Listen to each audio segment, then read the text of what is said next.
Pagātnes un nākotnes notikumi. Es jums parādīšu. Turaida. Kā reiz senie sauca, mēs rudenī saucām krāsas, un tās nāca. Zelta rudens turaidā. Vieta, kur laiks stāv, kur soļi skan dziļāk nekā citur, kur zeme klausās.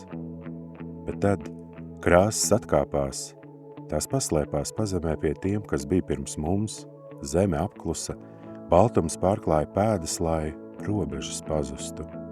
Baltais pārklāja atmiņas, lai paliktu tikai būtiskais.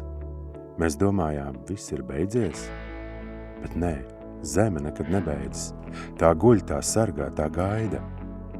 Ziema paņem krāsas, lai mēs redzētu patiesību, lai mēs redzētu klusumu, lai mēs sadzirdētu, kā zem sniega pukst jauna sirds.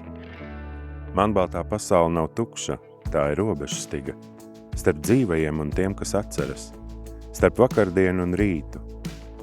Tā ir ielpa, pirms atgriežas krāsa, pirms zeme atver acis, un mēs atkal sauksim, kā senie sauca. Tiekamies turaidā.